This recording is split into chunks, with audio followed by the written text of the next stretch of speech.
Hello అండి, అందరికీ నమస్కారం. అందరూ ఎలా ఉన్నారు? బాగున్నారా? మేమైతే చాలా చాలా బాగున్నాము. ఇప్పుడైతే నేను ఒక టాపిక్ గురించి మనకి మార్నింగ్ నిన్న నైట్ జరిగింది. కాకపోతే మనం మార్నింగ్ నుంచి అది అన్ని సోషల్ మీడియాలో కానీ, ఇన్స్టాలో కానీ, ట్విట్టర్లో కానీ, యూట్యూబ్లో కానీ, ఫేస్బుక్లో కానీ ఎక్కడ చూసినా ఇప్పుడు ఇదే జరుగుతుంది. ఏంటంటే మనకి ఒక గుడ్లవల్లేదని కాలేజీలో ఒక బాత్రూమ్స్లలో హిడెన్ కెమెరాస్ పెట్టేసి అది రికార్డ్ చేసేసి ఒక ఒక అమ్మాయి వాళ్ళ బాయ్ ఫ్రెండ్ కోసం ఆ వీడియోస్ రికార్డ్ చేసి సెట్ చేసి ఇవన్నీ కూడా సెట్ చేసి అతనికి ఇస్తే అతను వేరే వాళ్ళకి అమ్మేయడము ఇదంతా కూడా జరిగిందని మనం న్యూస్ వింటూ ఉన్నాము. కాకపోతే అంటే కెమెరాస్ ఫిట్ చేయాలంటే అంత ఈజీ అయితే కాదు. మామూలుగా సీసీ కెమెరాస్ కానీ లేకపోతే అంటే హిడెన్ కెమెరాస్ అంటే అవి ఏదో చిన్నగా ఉంటవి.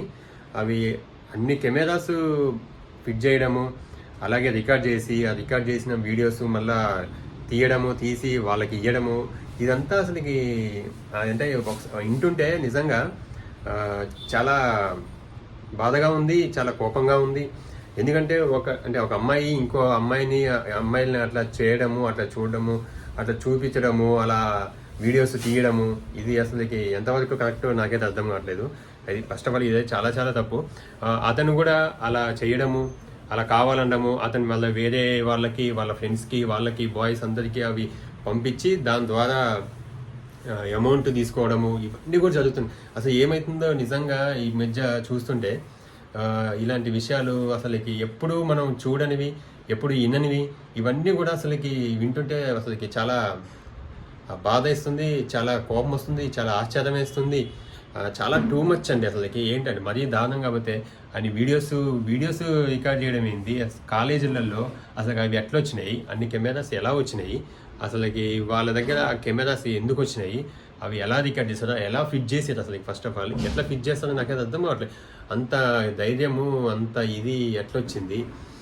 ఇప్పుడు అబ్బాయి మరి ఇదంతా తెలిసి సూసైడ్ అటెంప్ట్ కూడా చేసిండని చెప్పి చూసినాను. కాకపోతే మా అబ్బాయి బాగానే ఉన్నాడు ఇప్పుడు. ఆయన ఒక్కడే కాదు కదా, వాడు ఒక్కడే కాదు, ఇంకా అమ్మాయి కూడా మరి రావాలి కదా, బయటికి చూపించాలి. ఎందుకంటే అబ్బాయి ఇద్దరు లేనిదైతే ఇదంతా అవ్వదు కదా, ఇద్దరు కలిసి చేసారు. కానీ ఇప్పుడు మళ్ళీ పోలీసు వాళ్ళు ఇదంతా కూడా చెక్ చేస్తే మళ్ళీ వీళ్ళకి తెలిసి, స్టూడెంట్స్కి తెలిసి బాగా ఇది చేసిన తర్వాత అతన్ని కొట్టిదంట. ఇదంతా కూడా గొడవ అంతా జరిగింది. మరి జరిగిన తర్వాత అతనికి మరి ఏమనిపించిందో వాళ్ళకేమో మొత్తం కూడా సిస్టంలో కానీ, మన ల్యాప్టాప్లో కానీ, ఈ వీడియోస్ కానీ, ఫోన్లో కానీ ఎక్కడ లేకుండా డిలీట్ చేసేసారని నేను అనుకుంటున్నా. ఇప్పుడైతే పోలీసు వాళ్ళకైతే అవి ఏమీ దొరకలేదు. కాకపోతే వాళ్ళు ఆడపిల్లల భయం ఉంటుంది కదా, ఆ వీడియోస్ ఇప్పుడు వాళ్ళు కావాలని చేయకపోయినా, వాళ్ళ తప్పు లేకపోయినా, వాళ్ళకి తెలియకుండా జరిగింది, వాళ్ళకి తెలియకుండా చేసి ఎవరెవరు చూస్తారో ఆ వీడియోస్, వాళ్ళ లైఫ్, వాళ్ళ ఫ్యూచరు ఇవన్నీ కూడా వాళ్ళు తలుచుకుంటే వాళ్ళు చాలా పాపం భయపడుతున్నారు. కాకపోతే ఇదేంటంటే వాళ్ళు కావాలని చేసింది కాదు, వాళ్ళ వల్ల జరిగింది కాదు. ఇవన్నీ కూడా అసలుకి ఆ పిల్లలు కానీ ఎవరైతే ఉన్నారో లేడీస్, ఆ గర్ల్స్ ఉన్నారో ఎవరైతే, ఆ పిల్లలు చదువుకునే పిల్లలు ఎవ్వరు కూడా మీరు భయపడాల్సిన అవసరం లేదు. ఎందుకంటే అది మీకు కావాలని చేసింది కాదు, అది మీరు తెలియకుండా జరిగిపోయింది అది. కాకపోతే అది ఎక్కడ కానీ ఎవరికి వెళ్ళకూడదనే నేను కోరుకుంటున్నాను. ఆ వీడియోస్ ఎవరి దగ్గర ఉండకూడదు, ఎక్కడ షేర్ అవ్వకూడదనే నేనైతే కోరుకుంటున్నాను. ఇంకా కాదు ఇంతకుముందు అయితే నేను అంటే ఈ షాపింగ్ మాల్స్లలో ఇంకా మనకి ఇంతకుముందు నెట్ కేఫ్స్ ఉండే, ఇంటర్నెట్ కేఫ్స్లలో కూడా అప్పుడు ఇట్లా పెట్టేవాళ్ళు, అవి రికార్డ్ చేసి వాళ్ళని బ్లాక్మెయిల్ చేయడము ఇవన్నీ షాపింగ్ మాల్స్లలో, ఇట్లాంటి వాటిలలో, ఇంకా హోటల్స్ బాత్రూమ్స్లలో మనం ఇంతకుముందు చాలా ఏళ్ల క్రితం కూడా మనం హీరోయిన్స్ ఇవన్నీ కూడా మనం విన్నాం. ఇలా హోటల్స్లో, షాపింగ్ మాల్స్ ఇట్లా పెట్టడం చూసినాం. కానీ ఫస్ట్ టైం నేను కాలేజీలో పెట్టడము, అది వాళ్ళ సర్కిల్లో వాళ్ళ ఫ్రెండ్సే, గర్ల్స్ బాయ్స్ కలిసి, బాయ్ కలిసి అసలు ఆడికి అదేం కోరిక వచ్చిందో అదేందో అసలు నాకు అర్థం కావట్లేదు. వాడంటే అడిగిండు, ఈ అమ్మాయికైనా ఉండాలి కదా, అసలు అదేం మాటలు, అదేం అట్లా ఇస్తారు? ఒక అమ్మాయి ఉండి ఇంకో అమ్మాయిని అలా రికార్డ్ చేసి ఇవ్వడము ఎంతవరకు కరెక్ట్ చెప్పండి. అసలు ఇప్పుడైతే బాగా ప్రొటెస్ట్ జరుగుతుంది. దీని గురించి మాత్రం అందరూ అంటే గవర్నమెంట్ కానీ అందరూ కూడా పోలీసు వాళ్ళు కానీ రియాక్ట్ అయ్యారు. అంతా ఎంక్వైరీ జరుగుతుంది. కాకపోతే అది ఈ మెయిన్గా ఏంటంటే ఇప్పుడు ఈ ఆడపిల్లలకి ఏముందంటే భయం, ఈ వీడియోస్ ఇప్పుడైతే లేవు, కానీ ల్యాప్టాప్లో లేవు, ఇంకా ఫోన్స్లో కూడా లేవు అంట, ఎక్కడ లేవు. కానీ ఎక్కడో ఒకడైతే ఉండే ఉంటాయి నేను అనుకుంటున్నాను, ఉండే ఉంటాయి అన్ని వీడియోస్. 300 వీడియోలు ఉంటాయి, అసలు మామూలు విషయం కాదు నిజంగా. వామ్మో ఎంత ధైర్యం ఉంటుంది తలుచుకుంటే నిజంగా. ఇప్పుడు ఆడపిల్లలకి ఎక్కడ సేఫ్ ఉంది అని అనిపించట్లే. ఇంకా రోడ్డు మీద పోతే రోడ్డు మీద, బస్ స్టాండ్లోకి పోతే బస్ స్టాండ్, రైల్వే స్టేషన్కి పోతే రైల్వే స్టేషన్, ఎయిర్పోర్ట్లోకి పోతే ఎయిర్పోర్టు, ఎక్కడ కాలేజీలోకి పోతే యాక్చువల్గా బయట ర్యాగింగ్స్ అని, కొన్ని కాలేజీలో ర్యాగింగ్స్ అని, వాటి వల్ల కొంతమంది, లేకపోతే చదువు వల్ల, లేకపోతే చదువు అనే టార్చర్ వల్ల ఇవన్నీ కూడా జరుగుతూ ఉన్నాయి, ఆల్రెడీ చూస్తూనే ఉన్నాం. ఇంకా అందులో మళ్ళీ ఇదొకట. ఇంకా ఆడపిల్లలకి నిజంగా ఎక్కడ సేఫ్టీ అయితే లేదనిపిస్తుంది నిజంగా.